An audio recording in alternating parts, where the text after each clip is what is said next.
got robbed. This is not the welcome to Gibraltar we expected. I'm a lot out of breath right now, and that's because we just got suckered, and I tried to chase this guy who basically robbed us of 100 euros. Criminals preying on unsuspecting tourists, and we fell for it. And the guys took off, and I chased him, I don't know, several hundred yards, and he turned a corner, and I didn't see him. Who would do something like this? Dealer, gangster. I need to see your passport. Okay. How do they know who to target? This is the actual border crossing, and there's going to be some people that might try and take advantage of you. And what do you need to look out for if you're visiting this part of Europe, where crimes like this seem rampant and often go unchecked? We reach our tipping point as we travel to the very tip of the European continent in this episode of Window Seat.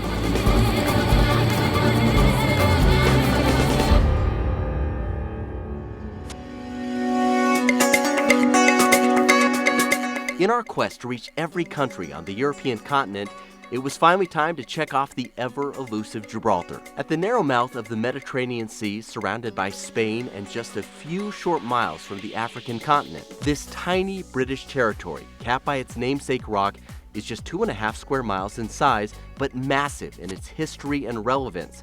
Its strategic location helped win World War II for the Allies, as it stands watch over all who pass by. This hoity-toity town of 30,000 has one of the most successful economies in Europe, a bastion of wealth and privilege, and just about the last place you'd expect to fall victim to a crime. This is the Rock of Gibraltar. It is massive. It's massive, and it kind of just pops up out of nowhere once you go over one of the hills. So we are headed over there, as I keep getting interrupted by our GPS, but we're gonna head over there and check this thing out. But even the Garmin lady couldn't have navigated us out of the mess that awaited just ahead. Within 100 yards of the border checkpoint between Spain and Gibraltar, we pull into this parking lot to join the queue and cross into Gibraltar. And that's when we were had by two guys who looked like they were hired to usher drivers across the border. They came up to our car, tapped on the windshield, asked if we wanted to go to Gibraltar. We said yes, and they said it's going to be, what? 20 euros each. 20 euros each. And so we gave them, we were waiting for our change, and the guys took off. They ran across the road and disappeared into this apartment complex, and I, for some reason, went after him. And I chased him, I don't know, several hundred yards, and he turned a corner, and I didn't see him. It is apparently the oldest crime in the book in this spot where Spain meets Gibraltar. Quick Google search reveals stories of tourists who've fallen victim to these so-called entrance taxes. The scammers, often scrawling OK on your windshield, supposedly allowing you to park anywhere in Gibraltar. So it's basically pretending to be like parking attendant. right. So the guys came up to the car, pretending to be parking attendants, said they were going to write something on our windshield so they would know that we had paid, and it was like going to a car wash where they mark up your window, and then got the cash and they took off, and they were fast. Faster than me, and the guy was older than me too. It is a well-organized crime, and you need to know about it if Gibraltar's on your itinerary. We've run into this several times here since we've been in Portugal, Spain, and now Gibraltar. People just kind of trying to, I don't know, sucker you into something, get some more money out of you. So if you come here, just know what you're doing, and unless they can provide some sort of ID, don't give them any money. Are you pissed? Yeah, I'm pissed. So, I mean, we're at 100 euros now, and that's, I don't know, 120 bucks. So and it happened all so fast. So.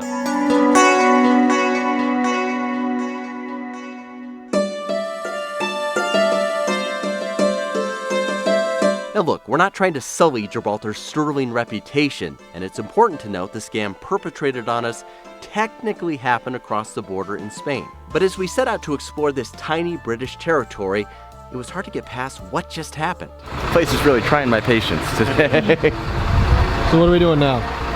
Well, once we finally found a parking spot, because there are none in Gibraltar apparently, we're headed to the cable car to go to the top. So if you're gonna come here, I think our mistake was not doing our homework to know where to park, where to go, that sort of thing. So it's probably worth reading up if you're gonna head over here. Then, wouldn't you know it, our ride to the top of the Rock of Gibraltar, our whole purpose for coming here, was closed, thanks to Mother Nature. So, we hitched a ride on a tourist van to the top of the rock, where finally, it was time to monkey around. There's one riding on top of the car. And we mean that literally. Sitting on top of the Rock of Gibraltar, awaiting your arrival, is the national animal, the Barbary macaque, and they are everywhere. This is the first one. Take advantage. It won't bite you, won't do you nothing. Look, this is what you get. What's the problem with that? Come here. Succumbing to the peer pressure of our tour guide, we volunteer as makeshift monkey perches. Oh my gosh, this is my new buddy. Go for it. Move your ass. Oh, you got a picture of this? Work for it. Get me. Okay? What do you think? They sure are friendly. Friendlier than the guys. I hope I have all my shots. Hard to say how or when the monkeys got here, but they were already here when Gibraltar became a British territory in the 1700s. There's about 300 of them living on the Upper Rock, and occasionally they roam into town. And they're a big draw. Thousands of tourists come here every year to see them. And they can be, shall we say, aggressive, but they tend not to attack. Oh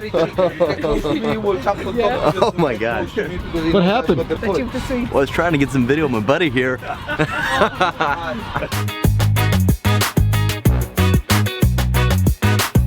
Once we've had our fill of the monkeys, we head back down the rock, stopping along the way to take in the stunning views high above the crowded shipping lanes of the Strait of Gibraltar.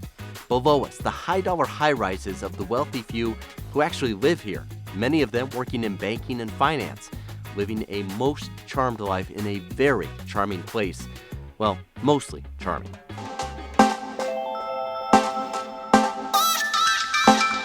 Look, there's a lot of great things about Gibraltar. It's a little piece of the British Commonwealth smack dab in the middle of Spain, a place full of history and culture and diversity, and a great place to spend an afternoon.